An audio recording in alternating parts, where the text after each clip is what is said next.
सभी का। मैं हूं कृतिका और देश का सबसे भरोसेमंद चैनल डीडी न्यूज पर लेकर हाजिर हूं आपका अपना पसंदीदा शो खबरों का सरपंच न्यूज पंच। जी हां, इस कार्यक्रम के जरिए हम आप तक हर रोज पहुंचाते हैं वो तमाम खबरें जिन पर रहती है हम सभी की नजर। और न्यूज पंच में सिर्फ खबर नहीं होती बल्कि होती है खबरों की पूरी पड़ताल। तथ्यों और आंकड़ों के जरिए आपको समझाते हैं खबर का हर एक बिंदु। साथ ही ग्राउंड जीरो पर मौजूद अपनी टीम से जानते हैं एक एक अपडेट। होती है हर खबर पर हमारी पैनी नजर। और आज न्यूज पंच के जरिए जिन प्रमुख खबरों पर रहेगी हमारी नजर, सबसे पहले करते हैं उन 3 प्रमुख खबरों का रुख। तो इन 3 प्रमुख खबरों में सबसे पहली खबर है दिल्ली से जुड़ी। जी हां, जहां हम देखेंगे कि दिल्ली में आखिर किसी की एंट्री होगी तो किसी का एग्जिट होगा। अब हालांकि ये डिपेंड करता है 8 तारीख को जब आएंगे नतीजे कि आखिर किसकी एंट्री होगी और किसका एग्जिट होगा। लेकिन कुल मिलाकर इतना जरूर है कि दिल्ली अब एक नया इतिहास रचने जा रही है। कैसे रचा जाएगा ये इतिहास बताएंगे विस्तार से आपको। लेकिन साथ ही जो दूसरी प्रमुख खबर है वो है जम्मू कश्मीर से जुड़ी। जी हां, जहां पर हथियारों का एक पूरा जखीरा बरामद किया गया है। आखिर कौन कौन से ये हथियार यहां पर बरामद किए गए हैं और आतंकियों के क्या मंसूबे थे, ये जानने की कोशिश करेंगे अपने संवाददाता से। बताएंगे विस्तार से इस खबर के बारे में भी आपको। और साथ ही जो तीसरी प्रमुख खबर है वो है पड़ोसी देश बांग्लादेश से जुड़ी। जी हां, जहां पर एक बार फिर से हिंसा की खबरें सामने आई हैं और हिंसा की खबरें बहुत ज्यादा इस बार नजर आ रही है क्योंकि शेख मुजीबुर रहमान का घर को आग के हवाले कर दिया गया। तोड़फोड़ वहां पर की गई, बुलडोजर से घर को तोड़ा गया है। वहां की तस्वीरें भी दिखाएंगे आपको। साथ ही ताजा हालात क्या है वहां पर वो भी जानेंगे। तो इन 3 प्रमुख खबरों पर आज रहेगी न्यूज पंच के जरिए हमारी नजर और बताएंगे इन तीनों ही खबरों को विस्तार से आपको। लेकिन सबसे पहले न्यूज पंच की शुरुआत प्रमुख खबर के साथ जो है दिल्ली से जुड़ी। जी हां, जहां दिल्ली की 70 विधानसभा सीटों पर बीते कल मतदान हुआ है, जिसके बाद अब कई सारे एग्जिट पोल भी सामने आ रहे हैं, जिनमें कई चुनाव सर्वेक्षण एजेंसियों ने भारतीय जनता पार्टी की जीत का अनुमान लगाया है। तो वहीं कुछ एजेंसियों की तरफ से आम आदमी पार्टी की जीत का इशारा भी मिल रहा है। हालांकि अधिकतर सर्वेक्षणों का मानना है कि कांग्रेस के लिए इस बार भी खाता खोलना मुश्किल हो सकता है। फिलहाल नतीजों का सभी को बेसब्री से इंतजार है। नतीजे चाहे बीजेपी के पक्ष में हो या फिर आम आदमी पार्टी के पक्ष में, लेकिन राजधानी दिल्ली में नया इतिहास बनना तो तय है। क्योंकि अगर भारतीय जनता पार्टी बहुमत का आंकड़ा पाती है तो 27 साल बाद दिल्ली के अंदर शासन करेगी और पहली बार डबल इंजन की सरकार होगी। लेकिन वहीं अगर आम आदमी पार्टी बहुमत का जादुई आंकड़ा पार करती है तो चौथी बार आम आदमी पार्टी सत्ता पर होगी। और जब तक नतीजे नहीं आते तब तक कुछ भी कहना बेहद ही मुश्किल है। करेंगे चर्चा, पर उससे पहले आपको दिखाते हैं नतीजों से पहले सामने आए तमाम एग्जिट पोल और क्या कुछ मानना है एग्जिट पोलों का, क्या कुछ कहना है एजेंसियों का। एक नजर उस पर डालते हैं। तो आखिर कौन कौन सी पोल एजेंसी हैं वो हम आपको ग्राफिक्स के जरिए दिखा रहे हैं। क्योंकि मेटराइज की अगर हम बात करें तो मेटराइज ने एनडीए को अपने एग्जिट पोल में 35 से 40 सीटों को देने की बात कही है। तो वहीं आपको बता दें कि आम आदमी पार्टी की अगर हम बात करें तो 25 से 29 सीटें देने की बात कही, लेकिन कांग्रेस को 0 से 2 सीटें मिल सकती हैं, ऐसा अनुमान है। इसके अलावा चाणक्य की अगर हम बात करें तो 39 से 44 सीटें एनडीए के खाते में जा सकती हैं। आम आदमी पार्टी के खाते में 25 से 28 सीटें और कांग्रेस को 2 से 3 सीटें मिल सकती हैं।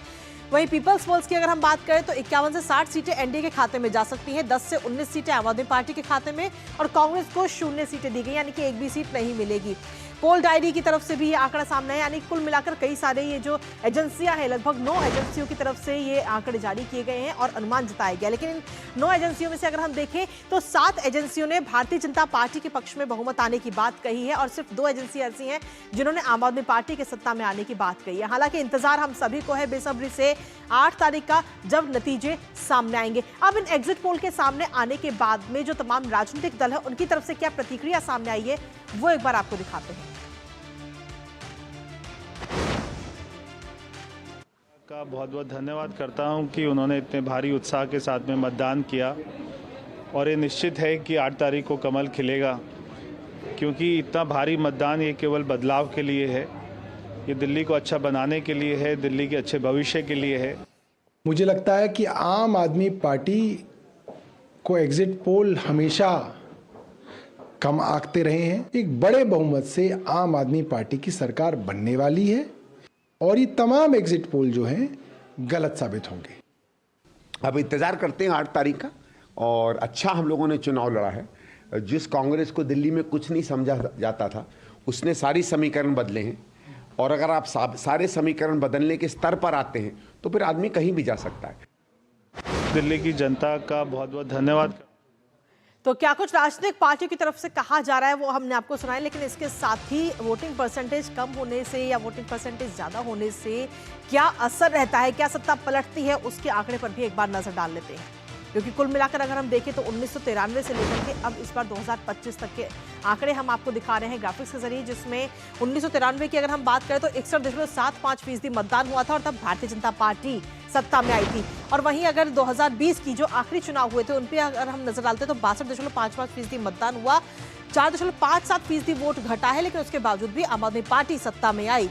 और अगर 2013 के नतीजों पे हम नजर डालें, क्योंकि उस दौरान सिर्फ 49 दिन ही सरकार चल पाई थी, तो 2013 में 65.63% मतदान हुआ था और कांग्रेस और आम आदमी पार्टी ने दोनों ने मिलकर के सत्ता पर आई थी।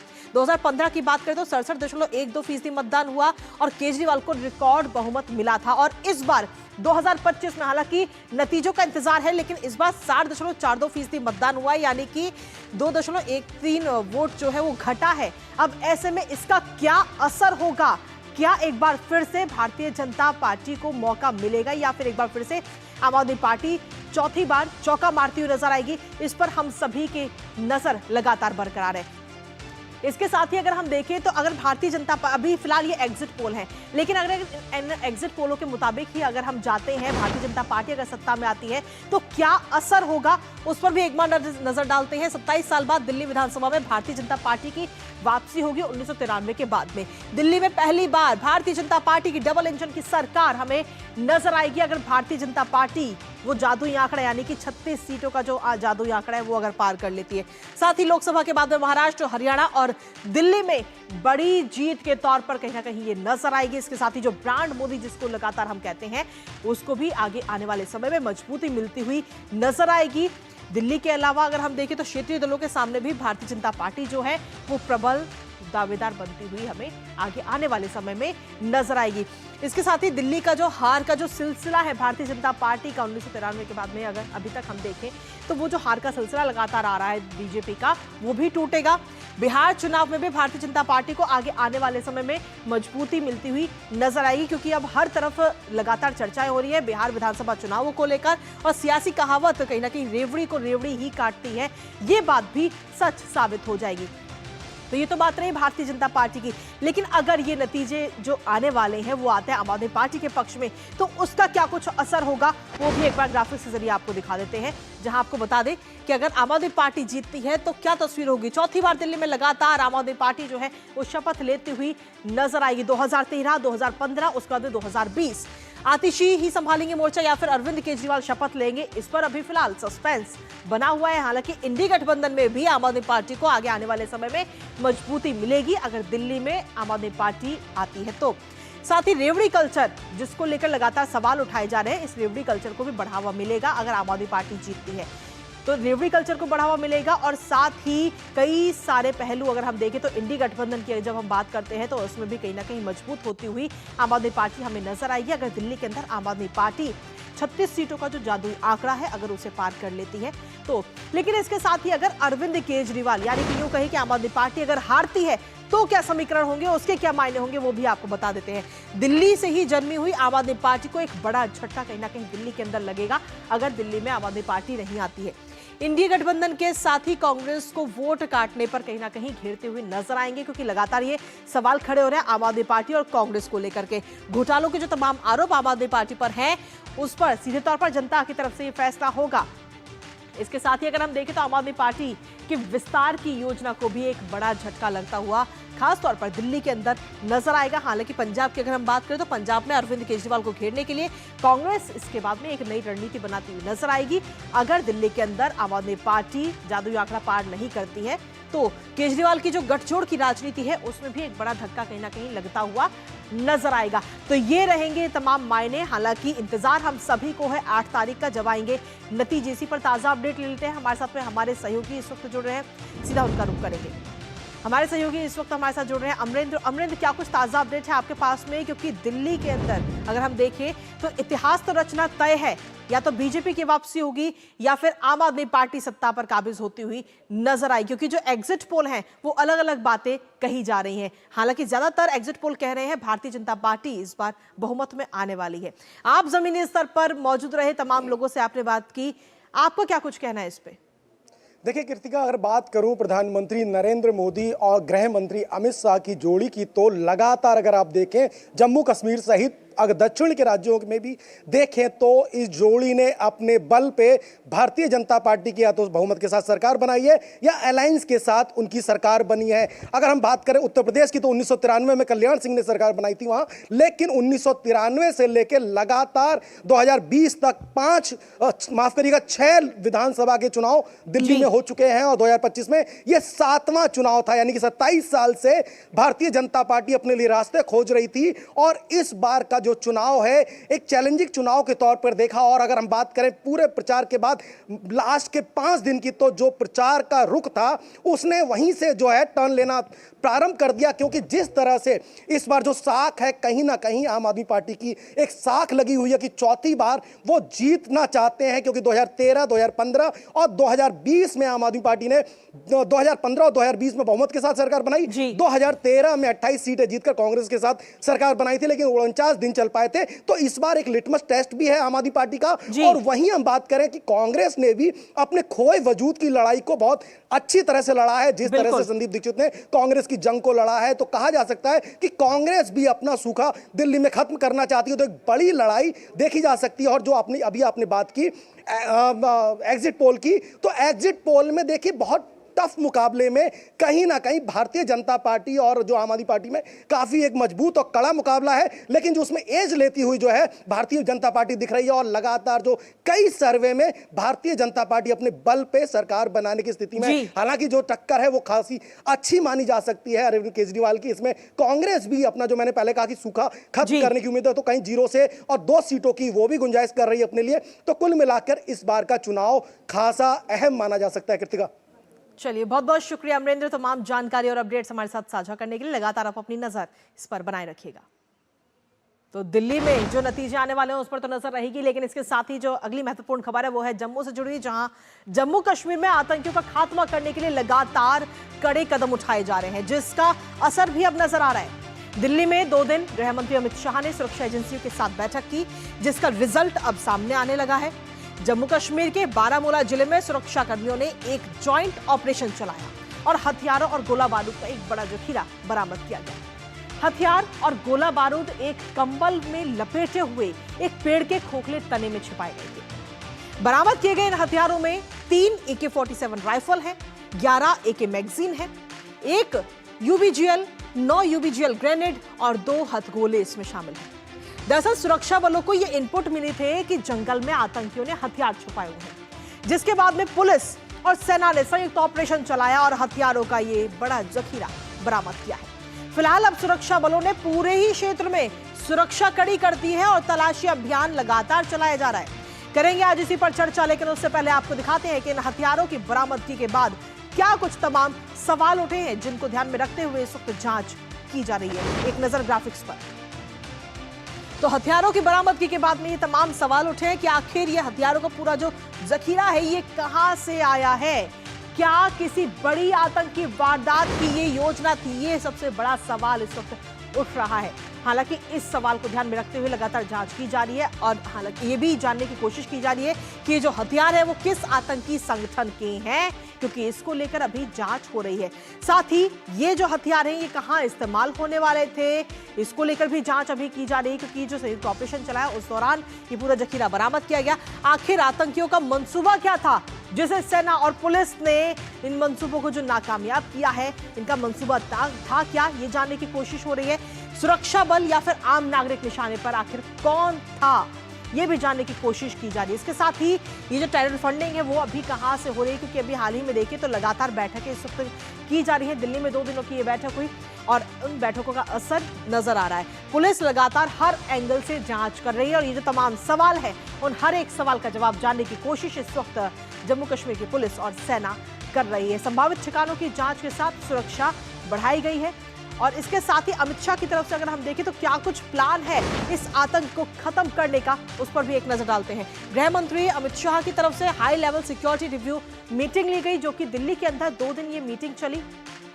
दिल्ली में 4 फरवरी को मीटिंग हुई थी और उसके बाद में 5 तारीख यानी कि बीते कल भी ये मीटिंग हुई और इस मीटिंग में कई अहम निर्देश और आदेश दिए गए हैं। जम्मू कश्मीर की सुरक्षा को लेकर सख्त निर्देश अमित शाह की तरफ से दिए गए हैं। क्या कुछ कहा गया है वो भी आपको बताते हैं। दरअसल इसमें सुरक्षा एजेंसियों को शून्य घुसपैठ का लक्ष्य दे दिया गया है। जो सुरक्षा एजेंसियां वहां पर मुस्तैद हैं उनको ये लक्ष्य दिया गया है कि घुसपैठ किसी भी आधार पर नहीं होनी चाहिए। साथ ही नारकोटिक्स से हो रही टेरर फंडिंग पर भी कड़ी कार्रवाई की जाए, ये आदेश इस वक्त दिया गया है गृह मंत्री अमित शाह की तरफ से। आतंकवाद की जीरो टॉलरेंस पर मोदी सरकार प्रतिबद्ध है, ये मैसेज दिया गया अमित शाह की तरफ से कि हम आतंकवाद का खात्मा पूरी तरह से किया जाएगा।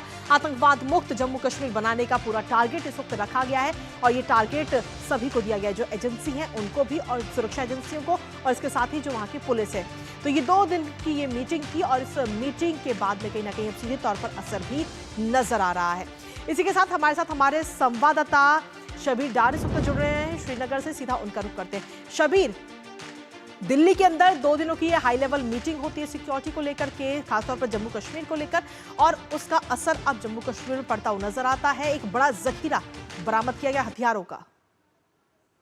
जी बिल्कुल, ये एक बड़ी कामयाबी है सिक्योरिटी फोर्सेस के लिए, क्योंकि ओडी सेक्टर जो बारामूला का बारामूला डिस्ट्रिक्ट में है, जो बॉर्डर एरिया है, वहाँ पे जो ये जखीरा आर्मीज एंड एम्युनिशन का मिला है, ये निश्चित तौर एक बड़ी कामयाबी है सिक्योरिटी फोर्सेस के लिए। लेकिन ये एक इस चीज़ को अंडरलाइन करता है कि जो हमारे सिक्योरिटी फोर्सेज है वो चौकस है और अलर्ट है जम्मू कश्मीर में जो टेररिज्म का इशू है इसको खत्म करने के लिए। तो और हमने देखा कि 4-5 तारीख को दिल्ली में जो गृह मंत्रालय ने जो मीटिंग ली है सिक्योरिटी रिव्यू मीटिंग, तो उसमें बिल्कुल कड़े शब्दों में ये बताया गया है कि जीरो टॉलरेंस टेररिज्म को लेकर जम्मू कश्मीर को इस पॉलिसी को अडॉप्ट करना है। और कहीं ना कहीं ये इन्हीं प्रयासों का नतीजा है जो होम मिनिस्ट्री लेवल से या डिफेंस मिनिस्ट्री लेवल से जो प्रयास किए जा रहे हैं, और ग्राउंड लेवल पे जो आर्मी है या जिनकी पुलिस है, सीआरपीएफ है, उनकी जो कोशिशें हैं, उनके जो एफर्ट्स है कि यहाँ पे जो है मिलिटेंसी और टेररिज्म का जो नेटवर्क है उसको डिसमेंटल किया जाए, उसका जो सपोर्ट स्ट्रक्चर है उसको डिसमेंटल किया जाए। और उसी का नतीजा है कि हमने देखा है कि बॉर्डर एरिया जैसे उड़ी में जो एक घने जंगल में एक पेड़ में ये जो जखीरा छुपा था, उसको उन्होंने वहाँ पे सर्च ऑपरेशन के दौरान और उसको फोर्स के दौरान उसको निकाला है और उसको बरामद किया है। तो ये एक बड़ी कामयाबी है जम्मू कश्मीर पुलिस के लिए, आर्मी के लिए, और यहाँ पे जो मिलिटेंसी या टेररिज्म को खात्मे के लिए करने के लिए ऐसे प्रयास काफी महत्वपूर्ण है। शबीर, लेकिन इसके साथ ही जो ये पूरा हथियारों का जखीरा बरामद किया गया, इसको लेकर कुछ ताज़ा अपडेट मिल पाई? क्योंकि कई सारे सवाल उठ रहे हैं कि आखिर ये हथियार कहां से आए, किस आतंकी संगठन से ये हथियार जुड़े हुए हैं और क्या मंसूबे थे आतंकियों के, इसको लेकर कुछ अभी तक जांच में सामने आया है? शबीर, अभी जांच जारी है, लेकिन ये अंदाजा लगाना आसान है कि कहां से आया होगा। अब बॉर्डर एरिया है तो जाहिर सी बात है जम्मू कश्मीर में जितना भी इन्फिल्ट्रेशन या आर्मी का जो आना है वो तो जाहिर सी बात पाकिस्तान के साइड से आता है, तो ये जाहिर सी तौर है वहां से आया है। अब किस ऑर्गेनाइजेशन के लिए और किस पर्पज के लिए उसको यूज करना था उस पर भी जांच जारी है, वो भी कहना कब्ल वक्त होगा। लेकिन निश्चित तौर पर टेररिस्ट का यही मंसूबा होता है कि यहाँ पे जो जम्मू कश्मीर में जो प्रगति हो रही है, जो यहाँ पे प्रोग्रेस हो रही है, उस पर रखना डाला जाए, यहाँ पे माहौल को बिगाड़ा जाए। उन्हीं का प्रयास होता है कि ये जो इन्फिल्ट्रेशन या आर्मीज का जो इन्फिल्ट्रेशन होता है उसी के लिए होता है। अब कौन सी ऑर्गेनाइजेशन इस वक्त कर रही है उसमें सिक्योरिटी एजेंसीज तहकीक कर रही है, और आज देर तक ये भी पता चलेगा कि ये कौन सी एजेंसी, कौन सी ऑर्गेनाइजेशन, टेररिस्ट ऑर्गेनाइजेशन का ये सामान था और क्या उनके मंसूबे थे। चलिए, फिलहाल बहुत बहुत शुक्रिया शबीर, तमाम जानकारी हमारे साथ साझा करने के लिए। इस खबर पर अपनी नजर बनाए रखिएगा। तो कुल मिलाकर जम्मू कश्मीर की अगर हम बात करते हैं तो 370 हटने के बाद में कई सारे बदलाव हमने देखे हैं वहां की सुरक्षा को लेकर के, और खास तौर पर आतंकी घटनाओं में किस तरीके से कमी आई है उसको लेकर नजर इस पर लगातार बनी रहेगी। लेकिन इसी बीच न्यूज पंच वक्त एक छोटे से ब्रेक का है, कहीं मत जाएगा क्योंकि ब्रेक के उस पर बात होगी पड़ोसी देश बांग्लादेश की।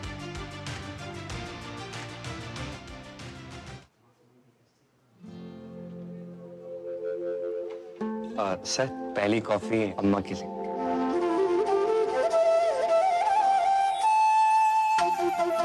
जब अपनों का साथ हो तभी होता है शुभ आरंभ। इसीलिए सिर्फ मुथूट फाइनेंस सदियों से देता रहा और नई शुरुआत में अपनों जैसा भरोसा। Muthoot finance, India's number 1 most trusted financial services brand. तो गोल्ड लोन के लिए अभी फोन कीजिए 1-800-313-1212। जब धरती चीर कर निकलता है लोहे का पत्थर और मिलता है मोंगिया के जोश से, फिर तपता है, पिघलता है और बनता है फौलाद। अब होता है सरिया सारी खूबियों के साथ। मोंगिया स्टील, मजबूत देश का मजबूत सरिया। और ब्रेक के बाद एक बार फिर से स्वागत है आप सभी का। बांग्लादेश की बात करेंगे, जहां सत्ता पलटने के बाद से ही हालात सुधरने का नाम नहीं ले रहे। बुधवार रात को फिर से हिंसा हुई।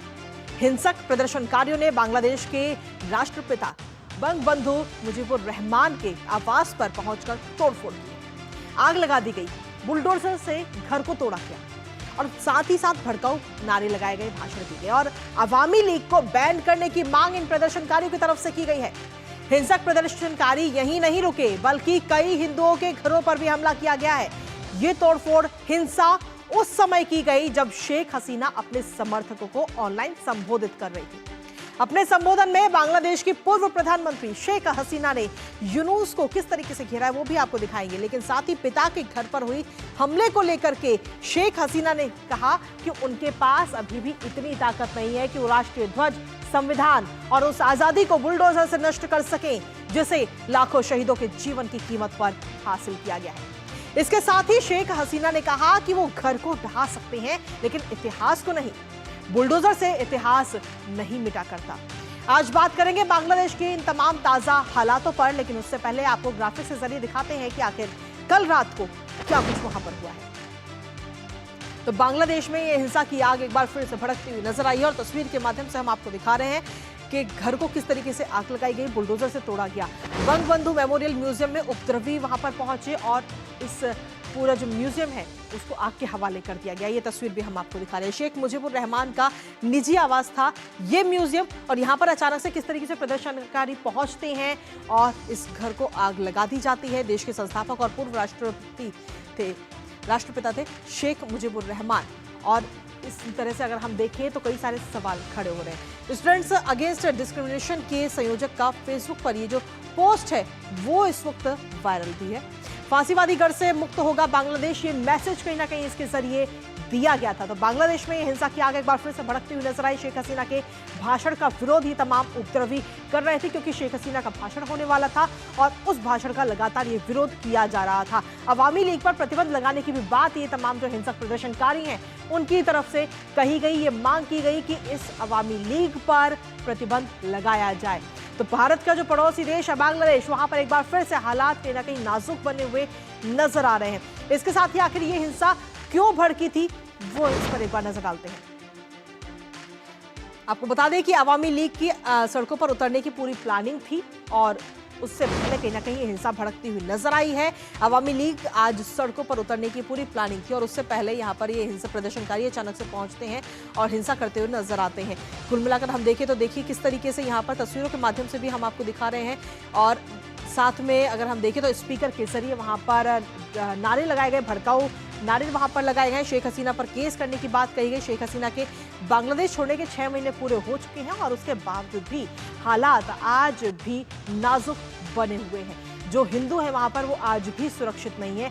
अवामी लीग को लेकर तमाम सवाल खड़े हो रहे हैं। समर्थकों पर वहां पर हमले किए जाते हैं। अवामी लीग के साथ ही समर्थकों के लिए ऑनलाइन भाषण हसीना देने वाली थी और उससे पहले इस तरीके की ये तस्वीरें बांग्लादेश से सामने आती हैं। हालांकि संगठन ने जो है ऐतराज भी जताया है। 24 रिवोल्यूशनरी स्टूडेंट जनता संगठन ने पूरा ऐतराज जताया और ये तस्वीरें हम आपको दिखा रहे हैं।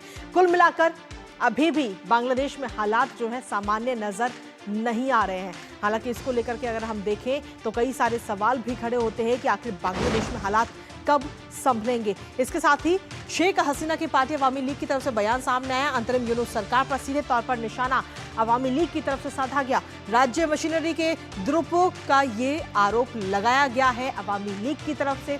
इसके साथ ही और क्या कुछ कहा है, शेख हसीना की तरफ से कहा गया कि बांग्लादेश की जो अस्मिता है उस पर सीधे तौर पर ये हमला हो रहा है और यूनुस सरकार पर भी हमलावर होती हुई शेख हसीना नजर आई है। बांग्लादेश की राजधानी ढाका और ढाका को बंद करने की थी अवामी लीग की योजना। ये बात कही गई है, ये बयान इस वक्त सामने आया। कई समर्थकों और कार्यकर्ताओं को गिरफ्तार किया गया है। इस पूरे जब ये तस्वीर सामने आई तो उसके बाद में इसके साथ ही अंतरिम यूनुस सरकार पर सीधे तौर पर निशाना साधते हुए नजर आए। हमारे साथ हमारे सहयोगी प्रसन्नजीत इस वक्त जुड़ रहे हैं, सीधा उन्हीं का रुख करेंगे। प्रसन्नजीत, पड़ोसी देश बांग्लादेश में हालात अभी भी सुधरने का नाम नहीं ले रहे हैं और खासतौर पर अगर हम देखें तो अवामी लीग के जो समर्थक है उन पर हमले वहां पर हो रहे हैं, साथ ही जो अल्पसंख्यक हिंदू हैं उन पर लगातार हमले हो रहे हैं। देखिए कृतिका, एक बात बोले कि हमारे हिंदुस्तान के लिए पड़ोसी देश है, लेकिन हम जहाँ पे खड़े हैं कोलकाता में, यहाँ पे पड़ोसी मोहल्ला कहना चाहिए, क्योंकि इतना नजदीक है हमारे यहाँ से, जहां पर ये कुछ कल रात को हुआ था ढाका की धान मंडी पर। कहानी यह है कि ये जो आज भी ये जारी है जगह जगह पर, चाहे वो खुलना हो, चाहे वो मयमनसिंह हो, चाहे वो चिटागांग हो, यहाँ पे आज सुबह भी तोड़फोड़ जारी है। और इस धान मंडी में भी जो शेख मुजीब का अपना घर हुआ करता था और वहां पे भी ये तोड़फोड़ जारी है। और हसीना की जो जहां पे घर हुआ करता था शेख हसीना की, वहां पे भी तोड़फोड़ जारी है। कृतिका, कहानी यह है कि ये सिर्फ 5 अगस्त 2024 से 5 फरवरी 2025 आने के बाद ये एक मैसेजिंग है उस लोगों की, उन लोगों की जो अब वहां पे सरकार जबरदस्ती चलाने की कोशिश में है। मतलब ये होने की बाद 5 अगस्त 2024 में सिविलियन कू होने के बाद जो यूनिस की सरकार जो है वहां पे इन लोगों की एक मैसेजिंग है भारत के लिए। और मैं अगर बताऊं कि ये मैसेजिंग है यूएस के लिए, डोनाल्ड ट्रंप के लिए, कि हम अभी तक मरे नहीं है। बांग्लादेश में जो तोड़फोड़ की राजनीति हमने लाया है, जब बांग्लादेश में जो एनर्की का अभी तक अंत नहीं हुआ, तो इसीलिए आप लोग समझ के चले कि आप अगर इस एनर्की को खत्म करना चाहेंगे तो हम ऊपर से सरकारी तरफ से ये एनर्की को जारी रखेंगे। कृतिका, मैं एक बात कहकर इस अंत करूंगा, यह है कि बुलडोजर लेके जब 500,000 लोग किसी जगह पे तोड़फोड़ करते हैं और वो भी अपने जाति के पिता की घर पे, और सरकार चुपचाप बैठे रहे, तो ये समझना मुश्किल नहीं है कि किसकी मदद से ये कुछ किया गया है और किया जा रहा है। कृतिका, बिल्कुल, और इसी के साथ ये भी कहा जा रहा है कि जब ये तोड़फोड़ हो रही थी तो उस दौरान वहां पर पुलिस भी मौजूद थी, लेकिन पुलिस कहीं ना कहीं मूक दर्शक बनती हुई नजर आई। फिलहाल बहुत बहुत शुक्रिया तमाम जानकारी हमारे साथ साझा करने के लिए प्रसन्नजीत। तो कुल मिलाकर बांग्लादेश के हालात इस वक्त सामान्य होते नजर नहीं आ रहे। हालांकि बांग्लादेश की पल पल की अपडेट हम आप तक लगातार पहुंचाते रहेंगे, लेकिन इसी के साथ फिलहाल न्यूज पंच में मुझे और हमारी पूरी टीम को दीजिए अनुमति। 2 बजे फिर होगी आपसे मुलाकात कुछ और अहम खबरों के साथ। तब तक के लिए नमस्कार।